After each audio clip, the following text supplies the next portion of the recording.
वेदाक्षी बोली, दिमाग खराब है क्या खड़ूस मान तुम्हारा? अरे पापा बहुत ज्यादा गुस्से में है।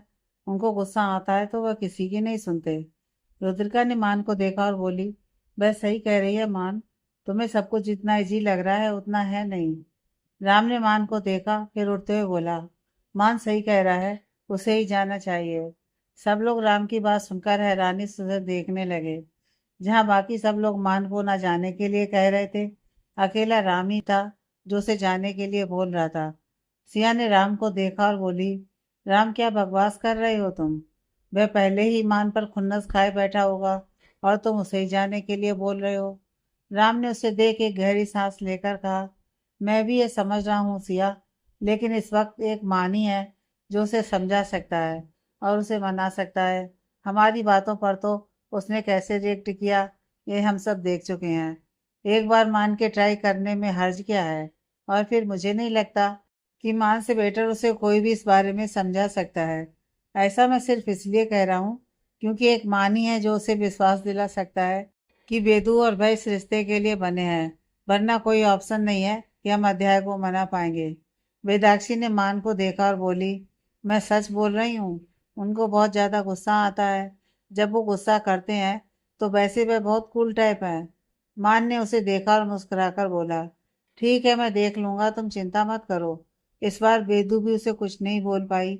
असल में तो वह भी यही चाहती थी कि अध्याय मान जाए। आखिर उन दोनों ने अभी तो अपने रिश्ते की शुरुआत की सोची थी और इस वक्त यह सब हो गया था। मान अध्याय के कमरे की तरफ बढ़ चुका था और उसके पीछे ही बाकी सब लोग भी। आखिर उन्हें भी तो जानना था कि वह लोग क्या बात करने वाले थे। अब भले छुप छुप कर देखना पड़े, लेकिन देखना तो था। उसने जाकर अध्याय के कमरे का दरवाजा नॉक किया। अध्याय को लगा कि तनिष्ठा है। अध्याय ने अंदर से ही कुछ तेज आवाज में कहा, तानी दिमाग मत खराब करो मेरा। मैं तुमसे कोई बात नहीं करना चाहता। मैं नहीं चाहता कि मेरा गुस्सा तुम पर निकले। तभी मान ने कहा, ससुर जी, सासू माँ नहीं मैं हूँ। जैसे ही मान के मुंह से सबने ससुर जी और सासू माँ सुना तो सब लोग हैरान रह गए। रुद्रिका ने कहा, यह मान तो कुछ ज्यादा ही फास्ट निकला। मुझे नहीं उम्मीद थी इस बात की कि वह कुछ ऐसा कहेगा। निर्णय ने कहा, उम्मीद तो मुझे भी मेरे भाई से ऐसी तो नहीं थी। पता नहीं इस आदमी को हो क्या गया है। अध्याय ने जैसे ही मान की आवाज सुनी तो आकर दरवाजा खोलते हुए उसे घूर कर देखते हुए बोला, क्या चाहिए तुम्हें? क्यों आए हो यहाँ? अध्याय के चेहरे पर शांत भाव जरूर दिख रहे थे, लेकिन उसके बोलने के तरीके से मान पता लगा सकता था कि उसे कितना ज्यादा गुस्सा आ रहा था और वह कितने मुश्किल से उसे कंट्रोल कर रहा था। मान ने गहरी सांस भरी और बोला, मुझे बस आपकी बेटी चाहिए। उसके अलावा मैं किसी चीज की उम्मीद नहीं करता। वैसे हम अंदर चलकर बात करेंगे तो ज्यादा अच्छा होगा। अध्याय ने कुछ पल उसे घूरा और फिर साइड हो गया। मान अंदर आया तो अध्याय बोला, जल्दी कहो क्या कहना है तुम्हें? मान ने उसे देखा और बोला, आप चाहें तो मुझे दो थप्पड़ लगा सकते हैं। बड़े हैं आप मुझसे उम्र में, हक भी बनता है आपका। लेकिन प्लीज ये मत कहिएगा कि आप इस शादी को नहीं मानते। ये शादी हो चुकी है, जैसे भी हुई हो, पर हो चुकी है। सच कहूँ तो मैं ये नहीं कहूँगा कि मैं आपके जितना परफेक्ट इंसान हूँ जो सब कुछ संभाल सकता है। मैंने बहुत सुना आपके बारे में, रुद्रिका और बेदू दोनों के ही मुंह से। और आपने जितना कुछ किया है मैं उतना कर भी नहीं सकता। लेकिन फिर भी मैं अपने रिश्ते को एक मौका देना चाहता हूँ। मैंने और वेदाक्षी ने अभी तो ये डिसाइड किया था कि हम ठीक से इस रिश्ते को निभाएंगे, कोशिश करेंगे इस रिश्ते को निभाने की। लेकिन उससे पहले ये सब हो गया। अध्याय ने उसे देखा और बोला, लेकिन किस बेस पर तुम्हें एक मौका मैं दूं? मैं तो तुम्हें जानता भी नहीं और ना ही मेरी बेटी जानती है। वह बहुत ज्यादा सीधी है, कोई भी उसकी मासूमियत का फायदा उठा सकता है। मैं क्यों तुम्हें यह मौका दूं कि तुम वह इंसान बनो जो उसकी मासूमियत का फायदा उठाए? अध्याय काफी सीरियस होकर बात कर रहा था। वही मान उसकी हर एक बात को समझ भी रहा था। वेदाक्षी की हरकतों को उसने भी देखा था और वह भी जानता था कि वह कितनी जल्दी थी और कितनी बड़ी बेवकूफ थी। मान ने गहरी सांस भरी और बोला, मैं आपकी बात पर एग्री करता हूँ। मैं यह भी मानता हूँ कि वह सच में झल्ली है, बेवकूफ है, बच्चों जैसी हरकतें करती है, मासूम भी है। और उस मासूमियत को संभालने का जिम्मा मेरा है। आप विश्वास तो कीजिए, मैं पूरी कोशिश करूंगा ये रिश्ता निभाने की, उसे संभालने की और समझने की। अध्याय ने उसे देखा और बोला, नहीं है विश्वास मुझे, नहीं कर सकता मैं इस मामले में तुम पर भरोसा। और तुम पर क्या, किसी पर भी नहीं कर सकता। अध्याय ने सीधे सीधे उसे मना कर दिया था। मान को समझ में नहीं आ रहा था कि वह इस जिद्दी आदमी को कैसे मनाए। लेकिन हाँ, उसके सामने मौजूद ये जिद्दी आदमी उसका ससुर था। और मान ऐसे ही तो हार मानने वालों में से था नहीं। उसने गहरी सांस भरी और बोला, ठीक है, तो फिर बताइए मुझे क्या करना होगा, जिससे आपको भरोसा हो कि मैं आपकी बेटी के लायक हूँ।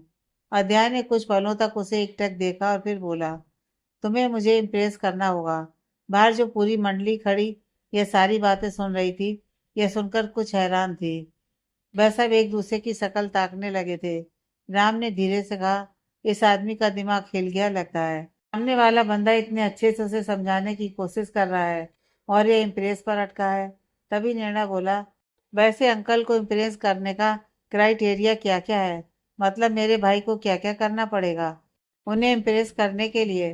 रुद्रिका ने कहा, मुझे भी नहीं पता। और मुझे नहीं लगता यहाँ खड़े किसी भी इंसान को पता होगा।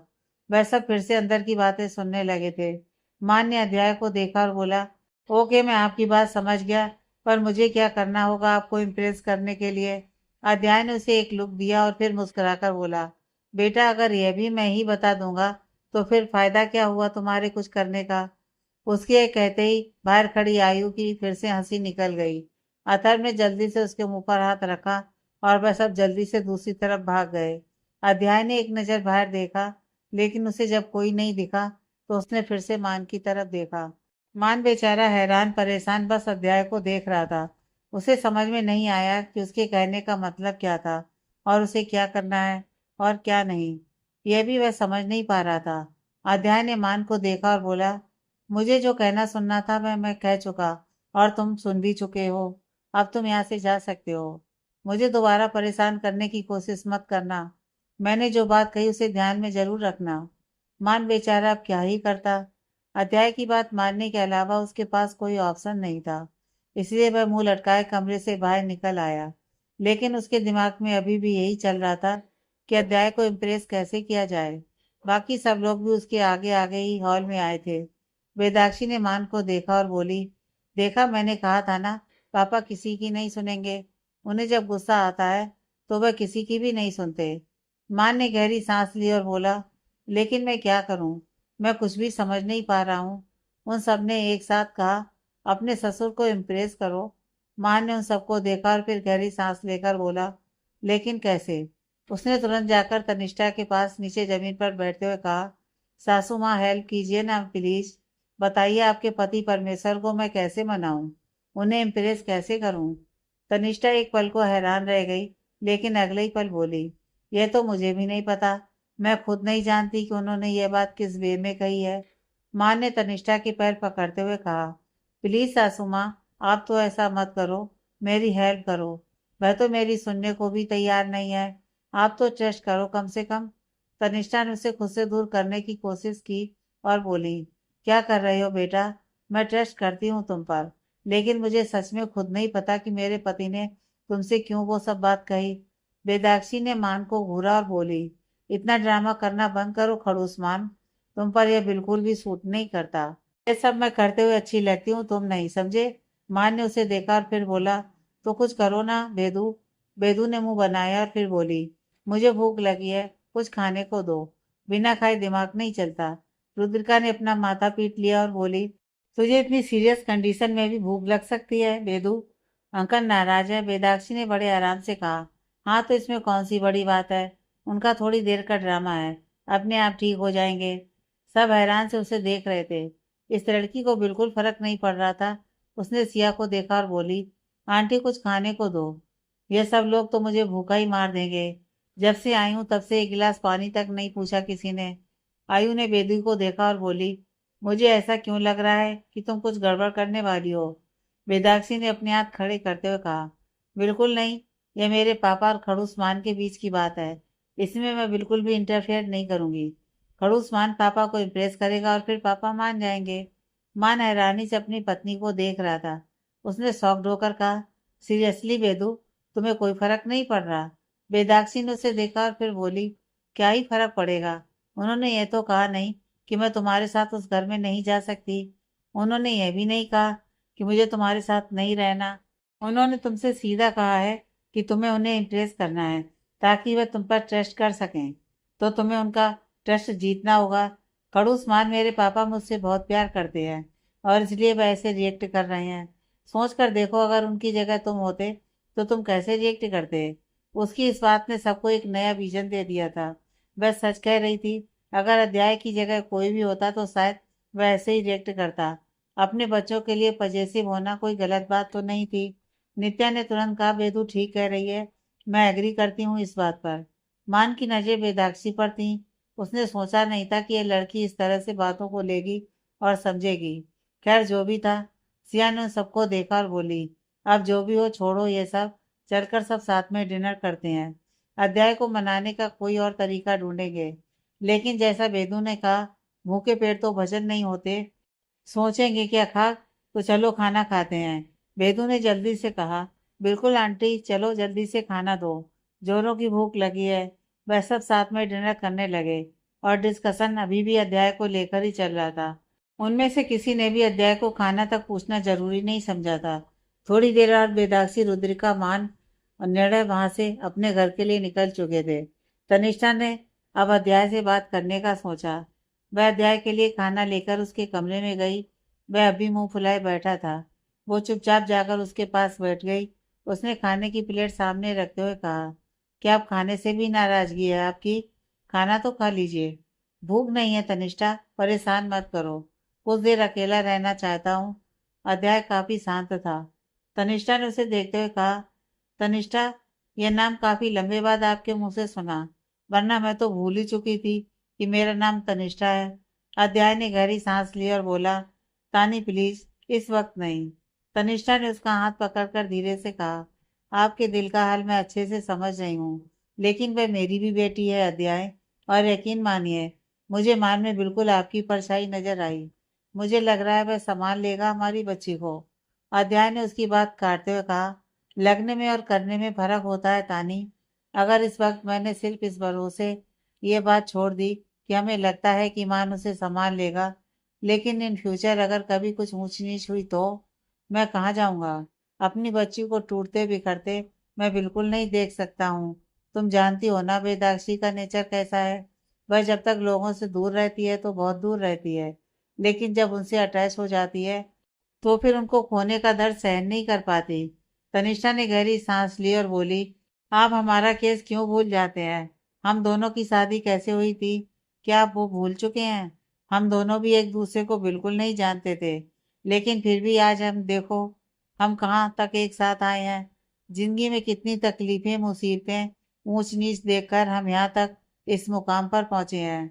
जब हम साथ निभा सकते हैं तो वह दोनों क्यों नहीं निभा सकते? तनिष्ठा की बात सुनकर अध्याय खामोश रह गया। वह जानता था तनिष्ठा की बातें अपनी जगह सही हैं, लेकिन उसका सोचना भी अपनी जगह पर सही था। गलत तो वह भी नहीं था। अध्याय ने तनिष्ठा को देखा और बोला, मैं इस वक्त कोई भी फैसला जल्दीबाजी में नहीं लेना चाहता। मेरी बच्ची का पूरी जिंदगी का सवाल है। मैं सिर्फ मान को देखकर, उसका स्टेटस देखकर ये डिसाइड नहीं कर सकता कि वे कैसा आदमी है, कैसा इंसान है। मुझे अपनी बच्ची के लिए एक ऐसा शख्स चाहिए जो उसका बचपना संभाल कर रखे, उसे किसी तरह की प्रॉब्लम ना आने दे, हर प्रॉब्लम में उसका साथ दे, उसके साथ खड़ा रहे। तनिष्ठा ने अब कुछ भी नहीं कहा। उसने सब कुछ अब वक्त पर छोड़ दिया था। वह जानती थी अध्याय जैसे जैसे मान को नोटिस करेगा, खुद ही उसके डाउट्स दूर होते चले जाएंगे और फिर शायद मान को कोई और टेस्ट देने की जरूरत ही ना पड़े। अगले दिन सुबह सुबह ही आयु ने पूरे घर को सिर पर उठा लिया।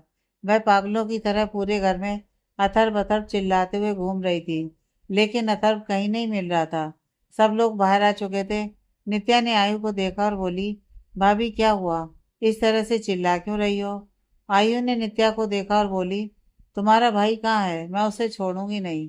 नित्या ने उसे अजीब तरह से देखा और फिर बोली, भाई तो ऑफिस चले गए, वह सुबह सुबह काफी जल्दी निकल गए थे। लेकिन बात क्या है बताओ तो? आयु ने गुस्से से कहा, वो सतर्क के बच्चे को मैं बिल्कुल नहीं छोड़ने वाली। उसकी हिम्मत कैसे हुई मेरे साथ ऐसी हरकत करने की? सिया और तनिष्ठा उसकी बात सुनकर कुछ घबरा गई थी। तनिष्ठा ने जल्दी से कहा, क्या हुआ बेटा, क्या किया उसने? आयु ने अपने दोनों हाथ उन सबके आगे करते हुए कहा। उसने मेरे नाखून काट दिए, मेरे सोने का फायदा उठाया उसने। इतनी मुश्किल से मेरे इतने सुंदर सुंदर नाखून बड़े हुए थे। मैं उन पर रोज अपनी मनपसंद की नेल पेंट लगाती थी, नेल आर्ट करती थी। लेकिन उस दुष्ट प्राणी ने मेरे नाखून काट दिए, वह भी तब जब मैं सो रही थी। सब हैरानी से आयु को देखने लगे। अध्याय ने मन ही मन कहा, यह लड़की सच में पागल है। इतनी सी बात के लिए पूरे घर को सिर पर उठा रखा है। मुझे लगा पता नहीं अथर्व ने क्या ही कर दिया। नित्या ने हैरानी से कहा, भाई ऐसा कैसे कर सकते हैं? आयु ने उसे देखा और बोली, भाई तो मैं इस आदमी को बिल्कुल नहीं छोड़ने वाली। उसकी हिम्मत कैसे हुई मेरे नाखून काटने की? और अब डरकर वापिस भाग गया। नित्या ने उसे सुझाव देते हुए कहा, भाभी फोन करो जल्दी से और बुलाओ वापस उन्हें। आयु ने उसकी तरफ देखा और झट से अपना फोन निकालकर अथर्व को फोन घुमा दिया। इधर अथर्व बड़े सुकून से अपने केबिन में बैठा था, लेकिन जैसे उसके फोन की रिंगटोन बजी, उसे किसी खतरे की घंटी का एहसास करवा गई थी और उसे पता था कि क्या हो रहा होगा। उसने आयु के फोन को पूरी तरह इग्नोर कर दिया। आयु ने फिर से फोन मिलाया, लेकिन इस बार भी अथर्व ने कोई जवाब नहीं दिया। आयु को अब और ज्यादा गुस्सा आ रहा था। उसने चिढ़कर कहा, मैं सच में इस आदमी का खून कर दूंगी। इसकी हिम्मत कैसे हुई ऐसी हरकत करने की? इसकी वजह से मेरे इतने सुंदर सुंदर नाखून बलि चढ़ गए। मैं इसे बिल्कुल नहीं छोड़ने वाली। ये कहते हुए उसने फिर से अथर्व को फोन मिलाया, लेकिन अथर्व उसका फोन उठाने के मूड में बिल्कुल नहीं था। आयु ने एक वॉइस नोट करके उसके फोन पर सेंड किया। अथर्व ने जब मैसेज पॉप की आवाज़ सुनी तो उसे वॉइस नोट को ओपन करके सुनने लगा। उधर से आयु की आवाज़ आई, देखती हूँ कब तक इग्नोर करते हो। आना तो तुम्हें घर ही है। तुम बस एक बार घर आओ, मैं बताती हूँ तुम्हें तो। उसकी आवाज़ सुनकर अथर्व अंदाजा लगा चुका था कि वह कितने ज़्यादा गुस्से में थी। उसने फ़ोन बंद करते हुए कहा, कहीं मैंने गलत जगह पंगा तो नहीं ले लिया? ये पागल लड़की क्या करेगी? आवाज़ से तो लग रहा है बहुत ज़्यादा गुस्से में है। घर में भी वह सब उसे हैरानी से देख रहे थे। क्या कोई इतनी सी बात के लिए इतना ज़्यादा गुस्सा कर सकता है? लेकिन वह आयु थी, वह कुछ भी कर सकती थी। और इसका पूरा श्रेय जाता था पूरे घर वालों को, जिन्होंने बचपन से ही उसको इतना लाड प्यार देकर सर पर चढ़ा लिया था। अथर्व ने मन ही मन कहा, मैं आज घर ही नहीं जाऊंगा। कैसे गुस्सा करेगी? हाँ, मैं बिल्कुल घर नहीं जाने वाला। मुझे मेरी बीवी पर बिल्कुल भरोसा नहीं है। वह जहाँ यह कह रही है, वह पक्का मुझे मार भी सकती है। बेचारा अथर्व कहीं ना कहीं अपने किए पर रिग्रेट कर रहा था, पर अब कुछ नहीं हो सकता था। उसने जो किया था उसका फल तो उसे आयु देने वाली थी। शाम को मान घर लौटा। जब वह अपने कमरे में आया तो उसे आराम से बेदाक्षी मैगी खाते हुए मिली। मान ने गहरी सांस ली और बोला, वो सोचा तुमने? बेदाक्षी ने उसे देखा और फिर बोली, क्या? मुझे क्या सोचना था? क्या मतलब क्या? तुम्हारे पापा को इम्प्रेस कैसे करूं? ये सोचो, मान ने उसे देखकर कहा। बेदाक्षी ने मुंह बनाया और बोली, मैं क्यों सोचूं? तुम्हें इम्प्रेस करना है ना तो तुम सोचो। मान हैरान था। उसने हैरानी से कहा, तुम्हें कोई फर्क नहीं पड़ रहा? तुम्हारा पति इतनी टेंशन में है और टेंशन भी तुम्हारे पापा की वजह से है। वेदाक्षी ने अपने हाथ में पकड़ी पॉग को नीचे रखते हुए कहा, देखो खड़ूसमान, ऐसी बात नहीं है कि मुझे कोई टेंशन नहीं है। मैंने सच में इस रिश्ते को दिल से मौका देने का सोचा है और मैं कोशिश कर रही हूँ कि सब कुछ एक्सेप्ट कर पाऊँ। लेकिन इस बीच अगर मेरे पापा ने तुमसे कुछ कहा तो मैं उसमें बिल्कुल भी बीच में नहीं आने वाली। वह बात तुम्हारे और पापा के बीच की है। एक लड़की की लाइफ में उसके पापा और उसका पति दो सबसे ज़्यादा इम्पोर्टेंट कैरेक्टर होते हैं। एक उसे जन्म देता है और नाजों से पालता है, तो दूसरा शादी के बाद आगे आने वाली हर मुश्किल में उसका साथ देता है, उसके साथ खड़ा रहता है। मेरे पापा मेरे लिए कुछ गलत नहीं सोच सकते और मेरा पति मुझे संभालेगा, यह मुझे विश्वास है। लेकिन यही विश्वास मेरे पति को मेरे पापा को भी तो दिलाना होगा। अगर तुम ये नहीं कर पाए तो फिर हमारा रिश्ता खोखला रह जाएगा। इसे संभालना है तो तुम्हें यह करना होगा। वेदाक्षी की बात सुनकर मान शांत पड़ गया। वह ठीक कह रही थी। उसकी कई बात बिल्कुल ठीक थी और मान भी इस बात को समझ रहा था। लेकिन फिर भी उसके मन में यही चल रहा था कि वह अध्याय को मनाए कैसे। इधर अध्याय के दिमाग में यह चल रहा था कि उसे बेदू और मान के बारे में सब कुछ पता करना था। यह शादी कैसे हुई, किन हालातों में हुई और शादी के बाद से लेकर अब तक क्या कुछ हुआ था, सब कुछ अध्याय को जानना था। उसी के बेस पर तो वह ये समझ सकता था कि यह रिश्ता कैसा था जो मान और बेदाक्षी के बीच में था। और इसके लिए उसे रुद्रा ही एक ऑप्शन नजर आ रही थी। उसने अपना फोन निकाला और रुद्रा को एक मैसेज ड्रॉप कर दिया। अध्याय ने मनी मन खुद से कहा, मैं ना तो अपनी बेटी को किसी तकलीफ में देख सकता हूँ और ना ही उसकी खुशियाँ उससे छीन सकता हूँ। मैं वही करूँगा जो सही होगा। रात को अध्याय, तनिष्ठा, सिया राम और आयु नित्या डिनर के लिए बैठे थे, लेकिन अथर्व वहाँ मौजूद नहीं था। आयु अभी भी गुस्से में थी। उसका गुस्सा जरा भी कम नहीं हुआ था। सिया ने उसे देखा। अब इतना गुस्सा क्यों कर रही हो गई ना बात खत्म। कोई बात नहीं, क्या ही हो गया अगर उसने तुम्हारे नाखून कट कर दिए तो। आयु ने गुस्से से कहा, ऐसे कैसे कर दिए? उसने मेरी नींद में होने का फायदा उठाया। मैं उसे बिल्कुल नहीं छोड़ने वाली। अध्याय ने गहरी सांस ली और बोला, अच्छा ठीक है, गुस्सा मत करो, आराम से खाना खाओ पहले।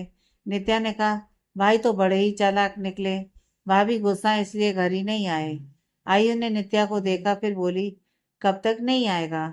आना तो उसे इसी घर में है। आज नहीं आएगा, कल नहीं आएगा, लेकिन कभी ना कभी तो आएगा ही।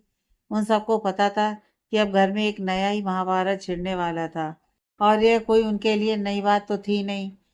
आयु इंतजार करते करते सो चुकी थी, लेकिन अथर्व नहीं आया था। भाई अथर्व अपने ऑफिस में बैठा बेचारा यही सोच रहा था कि घर जाए या नहीं। उसे पता था कि घर जाते ही उसकी बीवी उसे बिल्कुल नहीं छोड़ने वाली। लेकिन देर रात को वह ऑफिस से निकला और घर पहुंच गया। जब तक वह अपने रूम में आया, आयु सो चुकी थी, और यह देखकर उसने राहत की सांस ली। वह जानता था अब आयु जल्दी से उठने वाली नहीं है, इसलिए उसने आराम से चेंज किया और आकर आयु के बगल में लेट गया। उसे कहाँ उसके बिना नींद आनी थी। उसने आयु को धीरे से अपनी बाहों में लिया और सुकून से सो गया, बिना ये जाने कि कल सुबह क्या होने वाला है। अगली सुबह आयु की जब नींद खुली तो उसने खुद को किसी की बाहों में पाया, जबकि वह तो रात में अकेली सोई थी। उसने उस शख्स को देखा जिसकी बाहों में वह थी। अतहर को देखकर एक पल आयु के चेहरे पर मुस्कान आ गई, लेकिन अगले ही पल उसे उसकी हरकतें याद आईं। उसने खुद से कहा, यह वापस कब आया? उसने अतहर को घूर कर देखा और खुद को उसकी बाहों से छुड़ाने की कोशिश करने लगी। उसके बार बार यूं हिलने की वजह से अथर्व की भी नींद खुल गई। अथर्व को आयु का चेहरा देखते ही समझ आ गया था कि वो क्या सोच रही है। आयु उठी तो तुरंत ही अथर्व भी उठ खड़ा हुआ। आयु ने अथर्व की तरफ फिंगर पॉइंट करते हुए कहा, तुम्हारी हिम्मत कैसे हुई मेरे नाखून काटने की? तुम्हें पता भी है मैंने कितनी मुश्किल से नाखून लंबे किए थे, और तुमने धोखे से मेरे नाखून काट दिए। अथर्व ने अपने कदम पीछे करते हुए कहा, अरे भाई तो मैं ऐसे ही। इससे पहले वह अपनी बात पूरी करता, एक पिलो उठाकर आयु ने उसकी तरफ फेंका। अतर्व ने वो पिलो कैच कर लिया था। आयु से घूरते हुए बोली, मुझे तुम्हारी सफाई नहीं सुननी। ये कहते हुए वह तुरंत उसकी तरफ लपकी। अतर्व उससे ज्यादा तेज था। वह तुरंत वहां से हट चुका था और जल्दी से वह कमरे से बाहर की तरफ दौड़ा। आयु उसके पीछे पीछे भाग रही थी। वह दोनों भागते हुए कमरे से बाहर आ चुके थे। आयु पीछे से उसे आवाज लगाते हुए दौड़ रही थी, जबकि अथर्व खुद को बचाने के लिए बेचारा भागे जा रहा था। बाकी सब लोग हॉल में बैठे थे और चाय का मजा ले रहे थे, लेकिन तभी आवाज सुनकर उनका ध्यान भी सीढ़ियों की तरफ चला गया, जहां से अथर्व दौड़ते हुए आ रहा था। अथर्व ने भागते हुए कहा, देखो आयु, गुस्सा करना सेहत के लिए अच्छा नहीं होता। कल की बात थी और रात गई बात गई, अब छोड़ो यार। लेकिन आयु कहाँ छोड़ने वाली थी। उसने गुस्से से कहा, ऐसे कैसे छोड़ दूं? तुमने ऐसा किया कैसे? सिया ने अपना माथा पकड़ते हुए कहा, फिर से नहीं यार, इन दोनों की लड़ाई का मैं क्या करूं? समझ नहीं आता कब बड़े होंगे दोनों। ये अथर्व वैसे तो इतना समझदार बनता है, लेकिन आयु के सामने इसकी हरकतें बच्चों से भी ज्यादा बुरी हैं। अध्याय ने मुस्कुराकर कहा, शायद यही इन दोनों के प्यार करने का तरीका हो। हम सबसे अलग है। उसकी ये कहते ही वो सब मुस्कुरा दिए। अथर्व ने अध्याय के पास आकर छुपते हुए कहा, भाई बचाओ प्लीज, यह तो मुझे जान से मार देगी। प्लीज बचा लो। अध्याय ने उसको देखा और बोला, आयु, इसे बिल्कुल मत छोड़ना। अथर्व हैरान सा उसे देखने लगा। क्या मतलब? उसका बड़ा भाई खुद उसकी पिटाई करवाने में लगा था। अथर्व ने घूर कर अध्याय को देखा तो अध्याय बोला, बेटा मैं भूला नहीं हूँ कि बचपन में तूने मेरे सामने मेरी बीवी को प्रपोज किया था और बोला था कि बड़ा होकर उससे शादी करेगा। अब शादी तो तेरी आयु से हो गई है, जो बची कुची कसर है वह भी वह पूरी कर ही देगी। आयु ने अपने हाथों की चूड़ियों को कुछ ऊपर चढ़ाते हुए कहा, तुम रुको, बताती हूँ मैं तुमको अभी। ये कहते हुए वह अथर्व की तरफ बढ़ी। अथर्व ने दौड़ते हुए कहा, आयु मजाक था यार, इतना सीरियस क्यों हो रही हो? तभी नित्या ने बीच में कहा, भाई क्या जरूरत थी आपको भाभी के नाखून काटने की? आपको रात में भाभी के नाखूनों की बनी पेंटिंग अपनी पीठ पर पसंद नहीं आ रही थी? उसके कहते ही सब लोग हैरानी से नित्या को देखने लगे। यहाँ तक कि अथर्व के भी कदम रुक गए थे और उसकी नजरें भी अपनी बहन पर थी। वहीं आयु भी अजीब तरह से नित्या को देख रही थी। नित्या को रियलाइज हुआ कि उसने क्या कहा। उसने उन सबको देखकर कहा, क्या हुआ, मैंने कुछ गलत कह दिया क्या? अथर्व ने उसे घूरते हुए कहा, कभी तो सोच समझ कर बोला कर कि कब कहाँ क्या बोलना है। तभी नित्या बोली, मैं उनके नेल पेंट और नेल आर्ट की बात कर रही हूँ। आप लोग पता नहीं कौन सी दुनिया में जी रहे हो। मेरी गलती नहीं है इसमें। सब लोग हैरानी से उसे देखने लगे। इस लड़की ने बड़ी चालाकी से बात बदल दी थी। तभी नित्या फिर बोली, आपको भाभी के नाखून नहीं काटने चाहिए थे। पता है कितनी मुश्किल से उन्होंने लंबे किए थे नाखून। नेल पेंट और नेल आर्ट करने में भी कितना टाइम लगता है। आपने उनके नाखून काट दिए। अब उन्हें नेल एक्सटेंशन करवाना पड़ेगा। और आपको पता भी है नेल एक्सटेंशन कितना महंगा होता है। अध्याय ने मन ही मन कहा, यह आइडिया मुझे तनिष्ठा के टाइम क्यों नहीं आया? उस टाइम मेरे दिमाग में आता तो मैं भी उसके नाखून काट के खुद की जान बचा लेता। हर वक्त नोचती रहती थी, लेकिन अब तो कोई फायदा नहीं है। भाई आयु अभी भी अथर्व के पीछे भाग रही थी। वह दोनों भागते हुए गार्डन में आ चुके थे। अथर्व ने चारों तरफ देखा, वहां पर कोई नहीं था। वह अचानक से दौड़ते दौड़ते रुक गया। आयु उसे देख थोड़ी हैरान हुई और उसके भी कदम रुक गए। लेकिन अगले ही पल वह दौड़कर उसके पास आई और तभी अथर्व पलटा और अचानक से उसे पकड़कर अपनी तरफ खींच लिया। और अब आयु उसकी बाहों में कैद थी। उसने अथर्व को घूरते हुए कहा, यह क्या बदतमीजी है? अथर्व ने बड़े ही आराम से कहा, बदतमीजी नहीं है, प्यार है। मेरी बीवी मुझसे नाराज है तो मनाने का हक तो बनता है ना। ऐसी हरकतें ही क्यों करते हो कि बीवी नाराज हो जाए? आयु ने मुंह बनाकर कहा। अथर्व ने धीरे से उसके करीब होते हुए कहा, क्या करूं, तुमको परेशान किए बिना मन नहीं भरता। अथर्व की इतनी सी नजदीकी से ही आयु का गुस्सा पिघल चुका था और वह अब बड़े आराम से उससे बात कर रही थी। लेकिन तभी आयु बोली, तुमने मेरे नाखून क्यों काटे? लेकिन अथर्व ने उसके सवाल का कोई जवाब नहीं दिया, बल्कि प्यार से उसके चेहरे को थामकर बोला, अच्छा ठीक है, तुम्हारे नाखून के कंपनसेशन में मैं तुम्हें सरप्राइज दूंगा। ओके, अब खुश? आयु ने उसे देखते हुए कहा, पक्का ना? भूल तो नहीं जाओगे? नहीं भूलूंगा, और मुझे पता है तुम मुझे भूलने भी नहीं दोगी। अथर्व ने उसे चिढ़ाते हुए कहा। आयु ने नाक मुंह सिकोड़ ली और अथर्व मुस्कुराकर उसे देखने लगा और अगले ही पल उसने आयु का माथा चूम लिया। उन दोनों के रिश्ते में प्यार था। जहाँ मैच्योरिटी की जरूरत थी वहाँ मैच्योरिटी भी थी, और जहाँ इमेच्योर होना था वहाँ वह दोनों इमेच्योर भी थे। प्यार का मतलब सिर्फ मैच्योर होना तो नहीं होता, और उनका रिश्ता पूरी तरह से सिद्धांत पर टिका हुआ था। बचपन की दोस्ती से प्यार तक का सफर, और फिर उस प्यार से शादी तक, उन दोनों की लाइफ इस फेज तक सच में बहुत ज्यादा प्यारी रही थी। इधर अध्याय रुद्रिका से मिलने पहुंचा।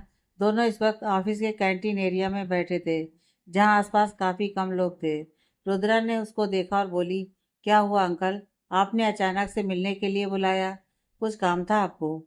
अध्याय ने गहरी सांस ली और फिर बोला, रुद्रा, बेदू के मामले में मैं किसी पर भरोसा नहीं कर सकता।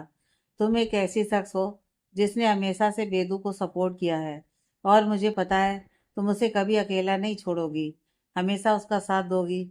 लेकिन इस बार तुमने क्या किया, मैं खुद नहीं समझ पाया हूँ और ना समझ पा रहा हूँ। रुद्रिका ने गहरी सांस ली और आराम से बोली, अंकल, आपको मुझसे बात करने के लिए कोई भी भूमिका बांधने की या फिर बातों को घुमाने की जरूरत नहीं है। आप मुझे साफ साफ पूछ सकते हैं, जो भी आप पूछना चाहते हैं, जो भी आप कहना चाहते हैं। जैसे पापा के लिए बेदाक्षी इम्पॉर्टेंट है, मुझे पता है आपके लिए मैं भी इम्पॉर्टेंट हूँ। मुझ में और बेदाक्षी में कभी भी आप दोनों में से किसी ने कोई फर्क नहीं रखा है। हम दोनों भले ही सगी बहनें ना हों, लेकिन फिर भी एक दूसरे से सगी बहनों जैसे प्यार करती है। इसलिए मुझे अब सीधे सीधे बताइए, क्या बात है? अध्याय ने गहरी सांस ली और बोला, मुझे मान के बारे में जानना है, वो भी सब कुछ। और अब तक बेदाक्षी और मान का रिश्ता कैसा रहा है, यह भी। यह सब कुछ हुआ कैसे, अचानक से शादी जैसा बड़ा फैसला? और बेदू मान कैसे गई? उसका ऑलरेडी एक बॉयफ्रेंड था ना, और मेरे बार बार कहने पर भी उसने मुझे हमेशा यही कहा कि वह या तो उससे शादी करेगी या फिर किसी से नहीं। तो फिर यह सब कैसे हो गया? मैं समझ नहीं पा रहा हूँ कि अचानक से कौन सी जादू की छड़ी घुमाई गई जिससे सब कुछ बदल गया। रुद्रिका ने उसकी बात सुनकर हल्के से मुस्कुराई और बोली, यह सब मान का जादू है। अध्याय उसकी बात समझ नहीं पाया तो रुद्रिका बोली, अंकल मैं निर्णय से प्यार करती हूँ, अब से नहीं शादी से पहले से। मेरा और उसका सब कुछ शॉर्ट था कि हम दोनों एक दूसरे से शादी करेंगे, लेकिन एक बात को लेकर हम दोनों की बहस हुई। लड़ाई इतनी बड़ी हो गई कि हमने ब्रेकअप कर लिया, लेकिन वह सिर्फ एक टेम्परेरी ब्रेकअप था। प्यार के आगे हमारा वह ब्रेकअप भी नहीं टिक पाया।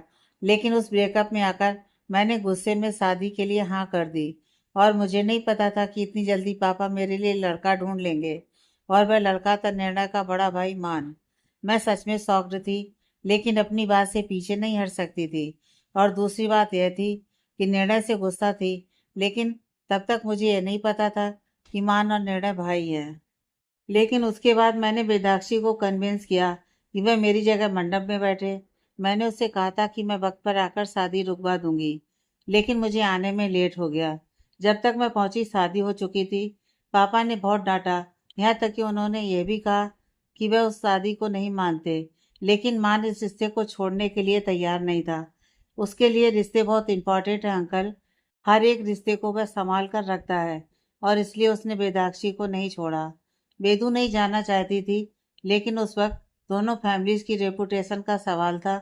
इसलिए मैंने उसे समझाया और उसे मान की पत्नी बनाकर उस घर में ले गई, जो कि वह सच में है और उसका अधिकार है।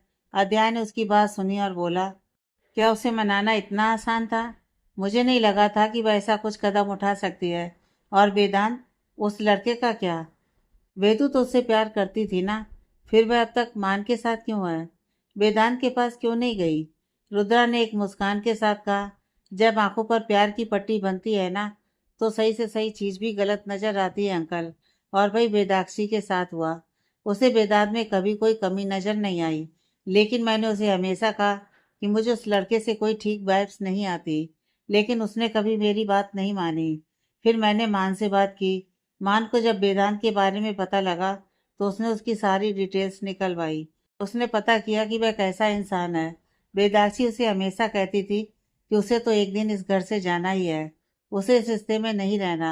वह उसे पहले दिन से यही बात कहती आई थी, लेकिन मान उससे कुछ भी नहीं कहता, उसकी सारी बातें सुन लेता। लेकिन जब उसे वेदांत के बारे में पता लगा, तो उसने वेदांत का सारा सच वेदाक्षी के सामने खोल दिया।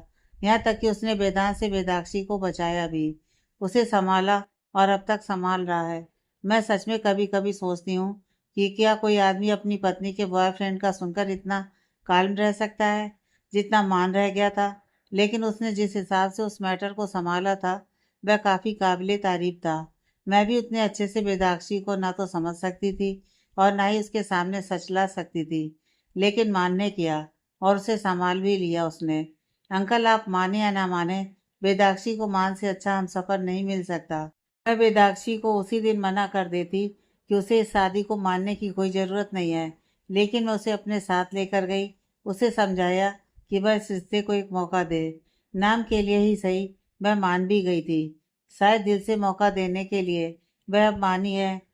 मैं उसे कभी भी नहीं कहती अगर मान पर मुझे 0.1% भी डाउट होता तो। लेकिन वह इंसान डाउट करने लायक है नहीं अंकल। वेदू के लिए मैं कभी बुरा नहीं सोचूंगी। बाकी आप उसके पिता हैं, मुझसे भी बेहतर आप उसका सोचेंगे।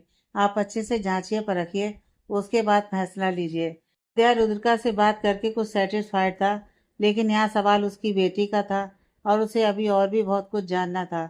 लेकिन हाँ, मान को लेकर सारे न सही, पर कुछ हद तक उसके डाउट्स क्लियर हो चुके थे। अध्याय रुद्रिका से मिलकर ऑफिस से निकल गया। उसके मन में थोड़ी तसल्ली हो चुकी थी, और जो कुछ बाकी था वह धीरे धीरे उसे मान के बारे में जानकर पता लग ही जाने वाला था। उसे सबसे अच्छा तो यह लगा कि मान ने सब कुछ जानने के बाद भी वेदांत के केस को इतने अच्छे से हैंडल किया। यहाँ तक कि उसने वेदाक्षी को संभाल लिया और अब तक उसके साथ था। यहाँ तक कि वह वेदू और अपने रिश्ते के लिए खुद उससे बात करने के लिए भी आया था। अध्याय ने सोचा कि वेदाक्षी के घर जाकर उससे मिल आए, इसलिए उसने अपनी गाड़ी उस रास्ते पर मोड़ दी। लेकिन रास्ते में ही उसकी नज़र सड़क की एक तरफ गई जहाँ पर कुछ लोग भीड़ जमा कर खड़े थे। अध्याय ने खुद से ही कहा, यहाँ क्या हो रहा है। उसने गाड़ी साइड में लगाई और देखने के लिए उस तरफ चला गया। उसकी नज़र वेदू पर गई, जो एक तरफ घबराई हुई सी खड़ी थी। अध्याय ने उसको वहां देखा और हैरान रह गया। उसने जल्दी से उसके पास जाकर उसे अपनी तरफ करते हुए कहा, वेदू क्या हुआ, तुम ठीक तो हो ना, इतना घबराई हुई क्यों हो। वेदू ने अध्याय को देखा तो घबराकर बोली, पापा मान। यह कहते हुए उसने मान की तरफ इशारा किया, जो दूसरी तरफ कुछ आदमियों से उलझा हुआ था। उसने उन आदमियों को मार मार कर अधमरा कर दिया था। वह कुछ 4 लड़के थे, लेकिन वहां हुआ क्या था और मान उनको मार क्यों रहा था, यह अध्याय को भी समझ में नहीं आ रहा था। लेकिन वह लड़के डरकर वहां से अधमरी हालत में भाग खड़े हुए। मान को भी इस बीच कुछ चोटें आई थीं। बेदू ने जल्दी से उसके पास जाते हुए कहा, तुम ठीक तो हो ना खड़ूस मान, क्या जरूरत थी तुम्हें उन सब से उलझने की। मान ने उसके हाथों को अपनी बाजू से हटाया और उसे पकड़ अपनी तरफ खींचते हुए बोला, तुम ठीक हो ना, तुम्हें कहीं चोट तो नहीं लगी। यह कहते उसने उसे ऊपर से नीचे तक चेकआउट किया। अध्याय मान के चेहरे पर उभर आई उन परेशानी की लकीरों को साफ देख सकता था। बेदू ने उसे देखते हुए कहा, मैं ठीक हूँ, लेकिन तुम्हें चोट लगी है। तुम चलो, हम अस्पताल चलते हैं, डॉक्टर के पास। मान ने उसे देखा और बोला, बेदू इतनी भी चोट नहीं लगी है कि हॉस्पिटल जाना पड़े। मैं ठीक हूँ, घर जाकर फर्स्ट एड कर लूँगा, ठीक हो जाएगा। बस तुम ठीक हो काफ़ी है। घर पर किसी को मत बताना कि क्या हुआ था, रुद्रा को भी नहीं, समझी। वह सब परेशान हो जाएंगे। अध्याय मान को देख रहा था, जो बेदू को समझाने में लगा हुआ था। तभी अध्याय ने उनके पास आकर कहा, आखिर यहाँ हो क्या रहा था, उन आदमियों से क्यों उलझे हुए थे तुम। मान ने अध्याय को देखा तो एक पल को हैरान रह गया। उसने मनी मन कहा, हो गया सत्यानाश। कहा मुझे अपने ससुर को इम्प्रेस करना था, और मेरी हरकतें देखकर अब मेरे ससुर जी इम्प्रेस होने की जगह मुझे कोई गुंडा मवाली ना समझ लें। मान बेचारा यह सोच सोच कर टेंशन में आ गया था कि उसका इम्प्रेशन पहली बार में ही गलत पड़ चुका था। वही बेदाक्षी को बस उसकी टेंशन हो रही थी, जो उसके चेहरे पर और उसके हाव भाव में साफ नजर आ रही थी। अध्याय ने बड़े आराम से कहा, गाड़ी में बैठो, चलो घर छोड़ देता हूँ तुम दोनों को। मान ने उसे देखा और बोला, हम चले जाएंगे पापा, आप टेंशन मत लीजिए। अध्याय ने जवाब देते हुए कहा, बड़ों की बात मानी जाती है, काटी नहीं जाती। और दूसरी बात, मुझे तुम्हारे घर वालों से भी मिलना है, तुम्हारे मम्मी पापा से। उसने कहा ही था कि अचानक से बेदाक्षी ने अध्याय का हाथ पकड़कर दबा दिया। अध्याय उसे देखने लगा। बेदू ने जल्दी से नामे गर्दन हिलाई। अध्याय समझ नहीं पाया, लेकिन मान उसकी हरकतें देख रहा था। बेदाक्षी की हरकत कहीं ना कहीं उसे अच्छी लगी। उसने मान से एक बार उसके माँ बाप के बारे में पूछा था, और जब मान ने बात टाल दी, तो इस बार वह खुद नहीं चाह रही थी कि उसके सामने उसके माँ बाप का जिक्र किया जाए। बेदाक्षी ने बात पलटते हुए कहा, पापा टेंशन मत लीजिए, मैं ले जाऊंगी खड़ूस मान को घर। मुझे ड्राइविंग आती है, और आई प्रॉमिस मैं गाड़ी ठोकूंगी भी नहीं। मान ने उसे देखते हुए कहा, क्या मतलब है तुम्हारा कि गाड़ी नहीं ठोकोगी। देखो, अगर ऐसा कुछ है तो तुम रहने दो, मैं खुद ड्राइव कर सकता हूँ। इतनी तो ठीक ठाक कंडीशन में हूँ मैं, और इतनी मुझे कोई चोट भी नहीं लगी है। अध्याय ने उन दोनों को देखते हुए कहा, मैं यहाँ पर तुम दोनों की फालतू की बकवास सुनने के लिए नहीं खड़ा हूँ। चुपचाप से जाकर गाड़ी में बैठो, घर छोड़ देता हूँ तुम दोनों को। अब उन दोनों के पास कोई ऑप्शन नहीं था। दोनों ने एक दूसरे को देखा, और बेदाक्षी ने कंधे उचकाकर कहा, चलो खड़े खड़े मेरा मुंह क्या देख रहे हो। मान ने गहरी सांस ली, और दोनों अध्याय की कार में आकर बैठ गए। बेदू अध्याय की बगल वाली सीट पर बैठी थी, और अध्याय ड्राइविंग कर रहा था। मान पीछे की सीट पर था। बेदू ने अध्याय को देखा और बोली, पापा आप यहाँ क्या कर रहे थे। अध्याय ने उसे देखा और बोला, मेरी छोड़ो और मुझे यह बताओ, वहाँ हो क्या रहा था। यह तुम्हारा हस्बैंड ऐसे उन आदमियों से क्यों मारपीट कर रहा था। बेदाक्षी ने अध्याय को देखा और फिर पीछे मुड़कर मान को। मान ने बात टालने की कोशिश करते हुए कहा, वह असल में मेरी गलती थी। तभी बेदू उसकी बात काटते हुए बोली, चुप करो खड़ूस मान, हर बात में बीच में बोलना जरूरी नहीं होता। पापा ने तुम्हें खुद को इम्प्रेस करने के लिए कहा था, और तुम तो खुद ही उनको इम्प्रेस करने की जगह उन्हें खुद से हेट करने की रीजंस देने पर तुले हुए हो। अध्याय ने एक नज़र बेदाक्षी को देखा, और फिर रियर व्यू मिरर से मान को, जो बेदू को चुप रहने का इशारा कर रहा था। लेकिन वेदाक्षी कहाँ उसकी सुनने वाली थी। न जाने क्यों मान की हरकतें देखकर अध्याय के होठों पर एक हल्की सी मुस्कान आ गई, जिसे उसने जल्दी ही छुपा लिया। वेदू ने अध्याय को देखा और बोली, पापा मैं बताती हूँ। अध्याय ने उसे देखकर कहा, क्या हुआ? अगर तुम उसे बचाने की कोशिश कर रही हो तो मत करो। बेदाक्षी ने जल्दी से अपने गले को छूते हुए कहा, कसम से पापा झूठ नहीं बोल रही, उसकी गलती नहीं थी, मेरी गलती थी। पंगा तो मैंने लिया था ना, और फिर मुसीबत में भी फंस गई। ये खड़ूसमान तो मुझे बचाने आया था, मैं ही पता नहीं कुछ भी करती रहती हूँ। अध्याय ने उसे देखा और फिर बोला, खड़ूसमान? बेदाक्षी ने दांतों तले जीभ दबाते हुए कहा, वह मुझे आदत हो गई है इसे ऐसे बुलाने की। शुरू शुरू में मुझे ये बहुत खड़ूस लगा था, तब से इसे ऐसे ही बुलाती हूँ। तो अब आदत हो चुकी है, और अब तो इसे भी आदत हो गई है यही सुनने की। शुरू में तो चिढ़ जाता था। यह कहते हुए उसने दांत दिखा दिए। मान उसे घूर रहा था, क्या यह लड़की पागल थी जो कुछ भी बके जा रही थी? अध्याय की नजरें रियर व्यू मिरर से मान पर टिकी हुई थी, और मान भी अच्छे से महसूस कर पा रहा था, लेकिन फिर भी वह शांत था। थोड़ी देर में वह लोग राजावत मेंशन पहुंच चुके थे। अध्याय ने गाड़ी रोकी और बेदाक्षी जल्दी से गाड़ी से उतर गई। मान ने भी फुर्ती दिखाते हुए दरवाजा खोला और बाहर निकलते हुए जल्दी से बेदू का हाथ पकड़ उसे अपनी तरफ खींचा। बेदाक्षी संभल नहीं पाई। मान ने उसे संभालते हुए कहा, मेरी बात ध्यान से सुनो। चाची माँ या चाचा जी कुछ पूछे तो उन्हें बिल्कुल मत बताना कि क्या हुआ था, समझी तुम? बेदाक्षी ने उसे अजीब तरह से देखा, फिर मुंह बनाकर बोली, और ये जो तुम्हारा हुलिया बना हुआ है इसका क्या? शक्ल देखी है तुमने अपनी आईने में? कैसे बंदर जैसे दिख रहे हो। ये माथे पर चोट लगी है जिससे खून बह रहा है। वह सब कुछ तुम्हें ऐसे ही लगता है? तुम्हें क्या लगता है चाची माँ और चाचा जी बुद्धू हैं? उन्हें कुछ समझ में नहीं आएगा? माँ ने अपनी आंखें घुमाई और बोला, ऐसे तो तुम्हारे पास हजारों बहाने होते हैं, आज एक बहाना नहीं है तुम्हारे पास करने के लिए? कुछ भी बोल देना। एक काम करना, तुम चुप रहना, मैं अपने आप संभाल लूंगा सब। बेदाक्षी ने उसे देखा और बोली, पर गलती तो मेरी थी ना?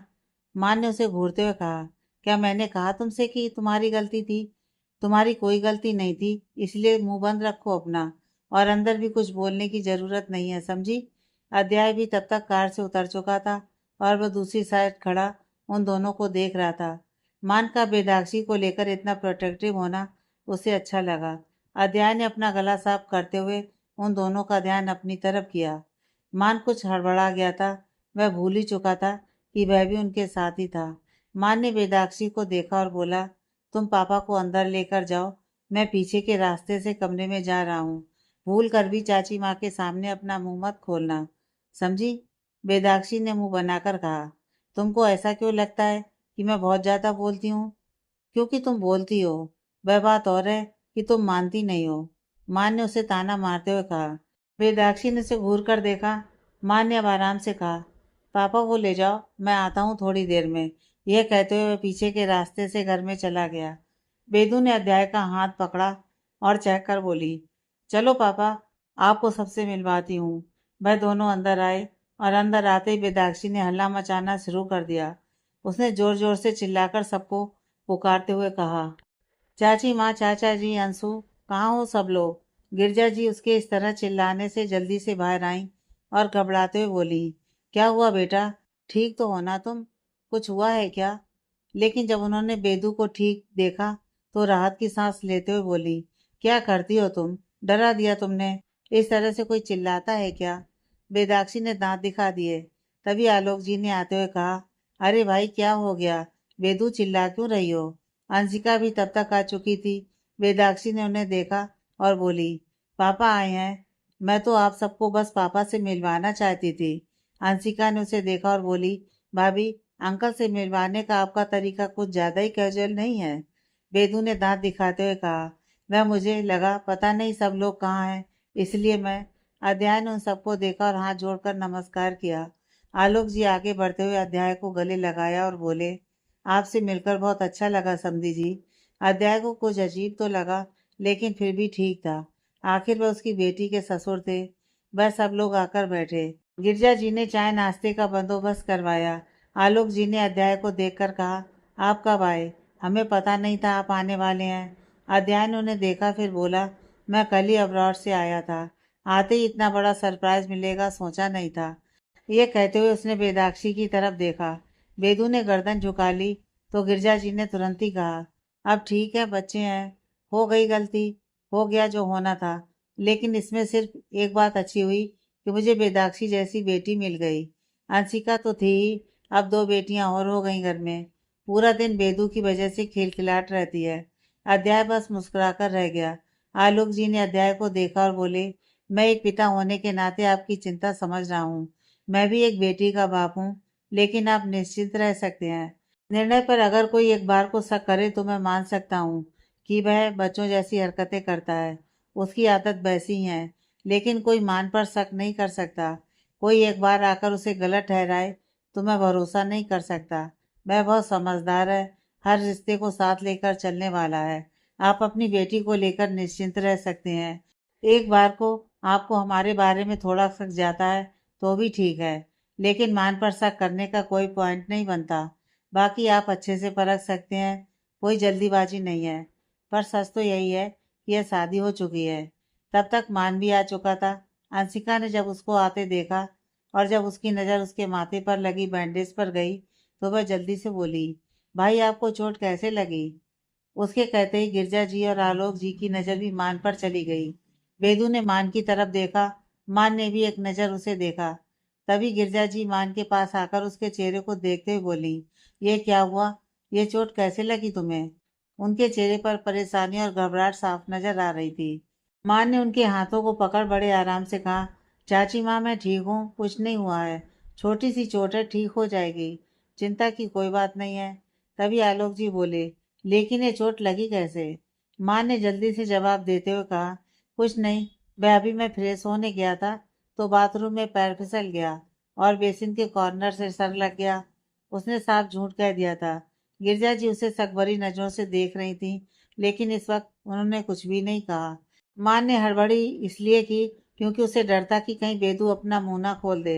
माँ ने अध्याय को देखा और बोला, पापा आप कब आए?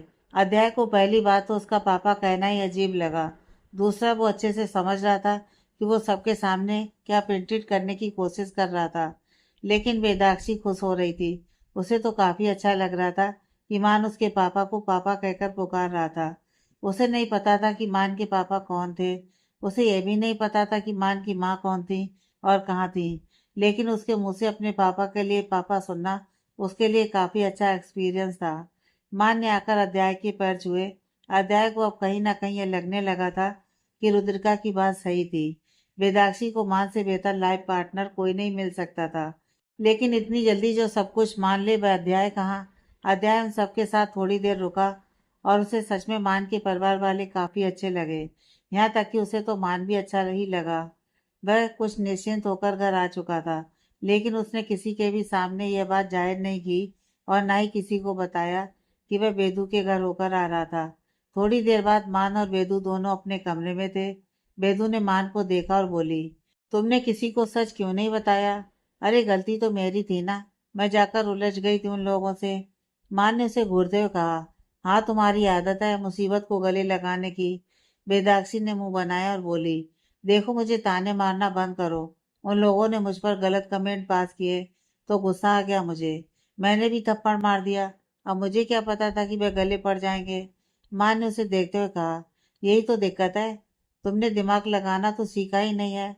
ओह सॉरी, दिमाग तो तब लगाओगी जब तुम्हारे पास दिमाग होगा। बेदाक्षी ने उसे घूरते हुए कहा, तुम्हें क्या मैं पागल नजर आती हूँ? लॉ की स्टूडेंट हूँ मैं। हाँ तभी तो सारे लॉ ब्रेक करने का ठेका ले चुकी हो।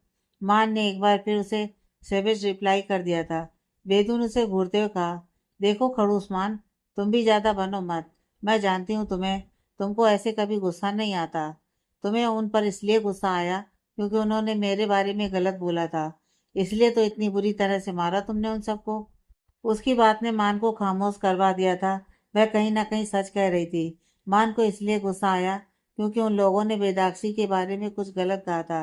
बेदू ने उसे चुप देखा और चिढ़ते हुए बोली, देखा देखा, मैंने कहा था ना, मैं जानती हूँ तुम्हें। मान ने मुंह बनाकर कहा, अच्छा ठीक है, अब ज्यादा बोलने की जरूरत नहीं है। बेदू ने दांत दिखाया और बोली, मैं तो चुप हूँ, मैं कुछ नहीं बोल रही। उसकी हरकत पर मान मुस्कुरा दिया। निर्णय घर आ चुका था, लेकिन रुद्रा अब तक नहीं आई थी। वह उसका इंतजार कर रहा था। आज रुद्रिका की एक क्लाइंट के साथ मीटिंग थी और वह उसमें ही बिजी थी। सब लोग डिनर कर चुके थे। निर्णय रुद्रा के लिए वेट कर रहा था और उसने अब तक कुछ खाया भी नहीं था। वह हॉल में सोफे पर बैठा था। 11 बज चुके थे। रुद्रिका का अब तक कोई पता नहीं था। उसने रुद्रिका को कॉल किया तो उसने उसे बताया कि वह भी रास्ते में है और उसे लगभग आधा घंटा और लगने वाला था। तभी अंशिका अपने कमरे से निकलकर हॉल में आई। उसने निर्णय को देखा तो बोली, क्या बात है भैया, आप भाभी का वेट कर रहे हो? वैसे आज तक तो मैंने ना फिल्मों में सीरियल में देखा है कि जो वाइफ होती है ना वह ऐसे ही अपने हस्बैंड का वेट करती है। आज पहली बार देख रही हूँ कि कोई हस्बैंड अपनी वाइफ का वेट कर रहा है। निर्णय ने उसकी बात पर हंसते हुए कहा, हाँ तो इसमें अजीब लगने जैसा तो कुछ भी नहीं है। आशिका ने तुरंत कहा, नहीं अजीब लगने जैसा कुछ नहीं है, मुझे तो अच्छा लग रहा है। आप दोनों कितने स्वीट हो।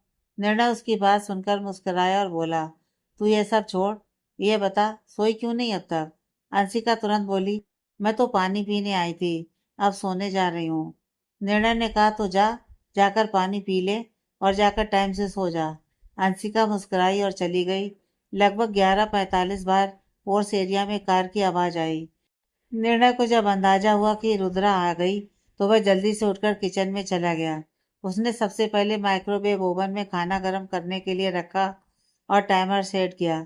उसके बाद वह पानी लेकर बाहर हॉल में आ गया। उससे रुद्रा जब अंदर आते दिखी तो जल्दी से उसकी तरफ बढ़ गया और जाकर उसे अपनी बाहों में उठा लिया। रुद्रा हैरान थी, लेकिन अगले ही पल उसने अपना सिर उसके सीने पर टिका दिया। वह काफी थक चुकी थी। निर्णय ने उसे बड़े आराम से लाकर सोफे पर बिठाया और बोला, क्या हुआ, लगता है काफी थक गई हो। रुद्रिका ने गहरी सांस ली और बोली, हाँ, असल में मीटिंग भी बहुत बुरी रही। उस क्लाइंट से मेरी बहस हो गई किसी बात को लेकर। निर्णय ने उसे पानी का गिलास देते हुए कहा, कोई बात नहीं, चलता रहता है बिजनेस में सब कुछ। रुद्रिका ने पानी का घूंट भरते हुए उसे देखा, फिर गिलास रखकर बोली, तुम अब तक सोए नहीं? निर्णय ने प्यार से उसके चेहरे को सहलाया और बोला, नहीं, तुम्हारे बिना नींद नहीं आती है। और मुझे पता था तुम बाहर का कुछ खा पी कर नहीं आओगी, और मैंने भी कुछ नहीं खाया, तो सोचा साथ में खा लेंगे। रुद्रिका ने हैरानी से कहा, तुमने अब तक खाना नहीं खाया?